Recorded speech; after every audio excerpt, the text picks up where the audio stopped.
An audience member of mine asked me to make a video on how Xbox can increase its console sales. Now, this is a very interesting proposition in terms of, thinking through how Xbox had actually advanced its console and increase sales. However, I think, first of all, we need to reestablish, because it's already established, the understanding that we have about the Xbox console and then see if it lines up with the understanding that Xbox has about its own console. You see, it's one thing for us to actually wish that something worked a certain way in a business, environment. But at the end of the day, you kind of have to go with, what actually works and what is actually profitable. Because if you're sitting to wait for something that you wish to happen versus what's profitable will more than likely take precedent. Now, the way that things have been done in gaming and in the console business is, very interesting. Make a game, make it exclusive, or Money had a game, make it exclusive to your platform. And then individuals who want to play that particular game, they'll buy your platform if it's something that interests them. And then once they're in your platform, you continue to pretty much hold them down and, make money. But here's the one thing that a lot of people are not paying attention to. When they buy your platform, you sell it at a loss in terms of the console side of things. It is this particular loss that you must first take into account before you actually start wondering, okay, why or why not are these console manufacturers taking steps that they're taking? So they sell you this, number one, at a loss so that you come into the ecosystem so that they actually can now, pretty much trap you and then upsell you. What do they upsell you with? They upsell you with a subscription fee, like is written here in Matthew Humphrey's, article from 2022. They upsell you with game purchases and in-game purchases. He didn't even write in-game purchases here. Game purchases on console are more expensive than they are on PC, because PC has different marketplaces that will sell the keys to Steam. They have Epic Games, they have Good Old Games keys. In fact, if I were to maybe give you just a quick example of this, let's go to the PlayStation Store, and you're going to see something for yourself. So store.playstation.com, and we're going to look for Fallout 4.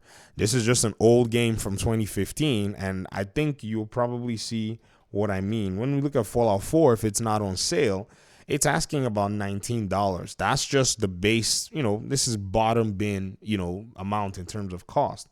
If I look at the same game on, say, CD Keys to find out, okay, how much it's costing to get to get like a Steam edition, the Steam edition is asking for $11.09 or $5 for just the base edition. Look at this. So they're asking you $20 when I can buy the exact same edition for $5. Now, yes, sales go back and forth, but sometimes as the games get older, there's no doubt that on PC, your games are cheaper. So PlayStation is selling you a premium in terms of the game, and so is Xbox. They're going to sell you the game at a premium cost.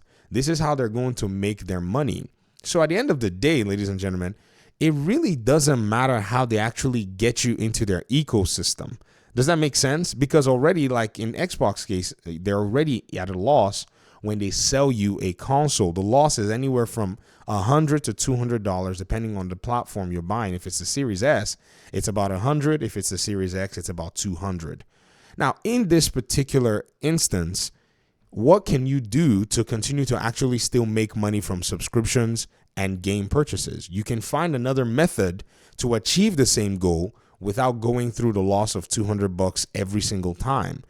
PlayStation is in a position where it ate the loss. It did everything it could. Money had it games. It made games that were, eye candy, catchy, and whatnot, and it was able to pull people into its ecosystem. It worked out for them. There was nothing wrong with that strategy. At the end of the day, that's a strategy that actually helped them build the PlayStation 4. Xbox, on the other hand, they wanted to go with like a weird emphasis with their former leadership, and those leadership, elements were talking about, how this is now the new, whatever the heck they wanted to call it. And, they talked about it for so long that people forgot and said, are we even trying to buy a console for games? And nobody really bought the Xbox, One.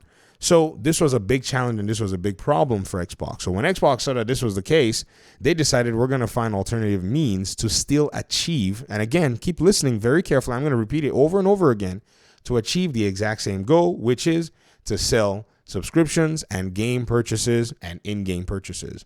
what did they do? They moved to the PC platform. This is something that nobody really wants to, point out because, again, I don't know, because we're sitting in the old console paradigm. We're not looking at what's going on. This move to the PC platform has put them in a really, really solid place. They're no longer the Xbox that in that regard. They're no longer here chilling or, wondering what are we going to do with ourselves. They already know exactly what they're going to do with themselves. They pretty much took their console platform and they pretty much took their entire ecosystem, and they kind of duplicated it in a sense. That's what they did. They looked and said, okay, there's already existing hardware that will help us achieve that goal. Why don't we just go ahead and go to that platform so that we may achieve our goal? There you have it. They're over here on PC. They sell games on PC just like Steam does, not even as much as they sell on their console because the offerings on PC are actually, less than the offerings on the console system. So what they need to do now is they need to find a way to get their developers to be able to just integrate every game that they make for the PC platform. Once they finish all the debacle with Steam and get the, PC requirements right, they just do the same thing for here. And I think this is going to continue to expand. So what this platform does, like the Xbox, PC platform, is you're actually going to come here and you buy games here. Don't let people start telling you nonsense on the internet. They only want to tell you, oh, this is all about Game Pass. But on every game that you see here, there's a buy or pre-order button. And if it's a Game Pass game, it has the option of just playing the game or buying the game. You can go to the store. The store, you can find, pretty much all kinds of games that you want to play. I mean, it's not relegated to just Xbox games. There are games everywhere that you can actually, purchase and play from all kinds of, publishers that are available on here. So use that to your advantage, or I guess at this point, Xbox is using that to its advantage, and it's, raking in sales. This particular system, ladies and gentlemen, is so important. And at the end of the day, it threatens PlayStation's business strategy because PlayStation themselves say that it's actually a threat for their business strategy. So they finally found a way. That's pretty much what it is. And they not only found a way, they found a way that their own competitor validated. This is, how they know that they're actually taking the right steps in the direction that they're going. I know, again, this is one of the crazy things that, the gaming conversation takes very lightly. They just want to run around and talk nonsense. But many of them are not really following how this stuff is unfolding. So when PlayStation got hacked, they came out in their own threat analysis and they talked about Xbox's, position right now being threatening. And it's simply because they're able to deliver multi-game subscription, 50% for console, 50% for subscription service, and 60% to PC. So already they don't need their consoles to pretty much, achieve these two things, which are the main things. They can simply just do it on PC to a certain percentage to make up for what the console was not doing. So Xbox's strategy is quite plain. They're going to continue to make the console because it does make up a sizable portion of their business. But their PC strategy is going to continue. So you, as the player, you get the option of choosing, where do I want to engage with Xbox? Do I want to engage with Xbox on PC? Do I want to engage with Xbox on console? It is your choice to do, as long as they continue to achieve software sales and as long as they continue to achieve subscription sales, they are making money. That's the simple, basic part of the whole business strategy. It's only in the internet space where people want to talk about this stuff from a perspective of like it's team sports that they come in and start saying, oh, it's definitely bad for them, they're failing, or all of this stuff. When in reality, ladies and gentlemen, it's just literally the point that they're making money. That's all they're chasing. Because if you think about it, two of the biggest platforms that I can name off the top of my head, Tencent and Steam, they literally make billions of dollars with little to no hardware. Steam has basically pulled almost away entirely from making or creating hardware. They used to make little devices here and there that were kind of like interesting. They even don't make a Steam controller anymore. They used to have a Steam controller, very well sought out device. I wish I had bought one back in the day, but now they're making the Steam Deck, and I say, that's a niche in itself, or I guess it's an advancement. But before we got the Steam Deck, we did not have much, going on in terms of hardware from Valve themselves. And then Tencent, I know not of any hardware that they make.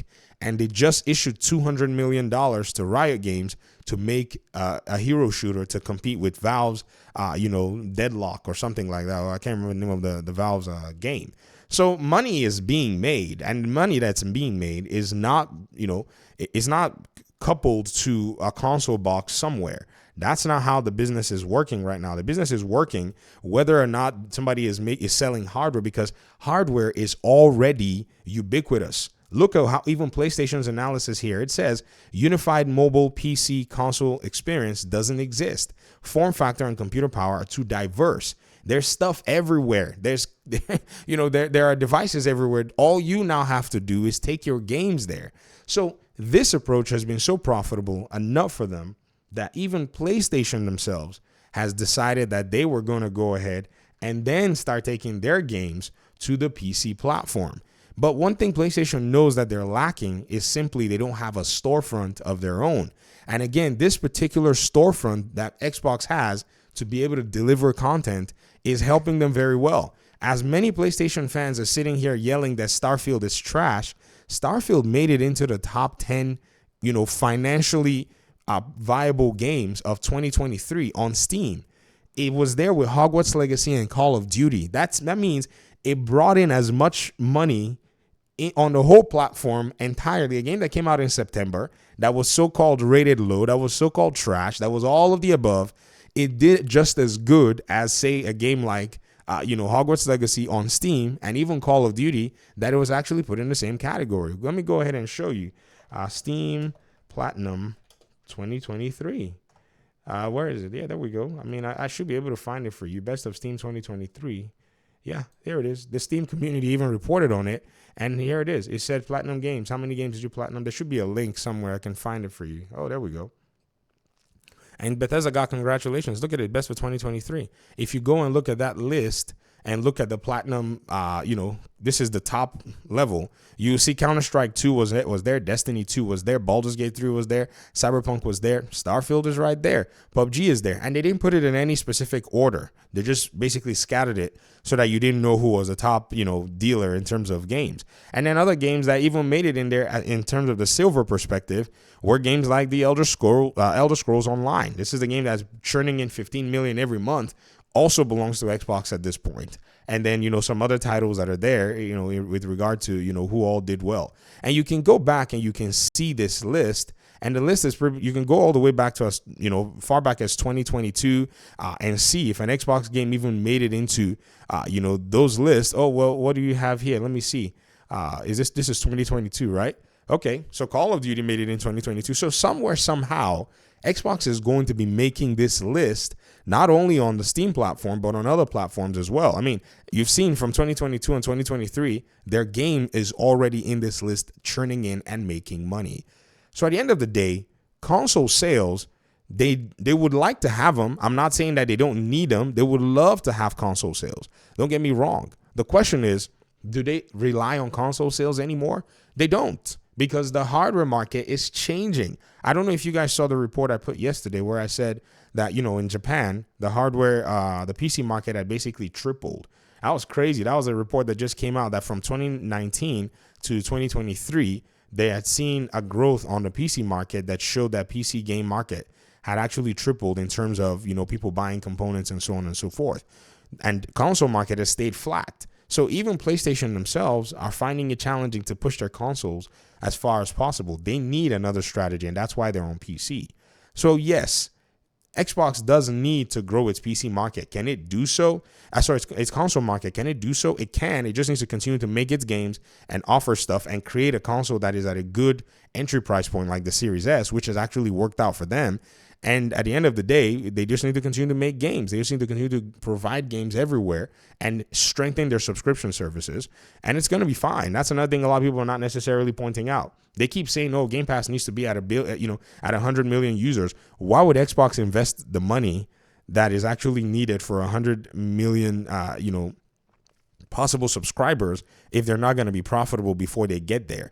They know it's a long-term thing. 2017 is when Xbox Game Pass kicked off, And now we're 2024, and I think it's actually a decent offering. They're profitable in a saturated market, and all they need to keep doing is they just need to keep bringing really heavy hitters. And eventually Xbox, Game Pass ecosystem is going to be something that you always think about whenever a game is coming out. This is the way that they want to play the business, and this is the way the industry is going. So this is my analysis on why, as much as many people may want Xbox to go ahead and get, some console sale boost, it doesn't really matter for them. Does that make sense? Like they have access to a lot of other gamers that PlayStation is trying to find right now. So they've basically made up for for all of the console sales that they didn't have by taking these approaches. All right, let me hear your thoughts in the comment section. Thanks so much for watching. Appreciate you guys' time and audience, and hopefully we'll talk pretty soon in another one. Peace out.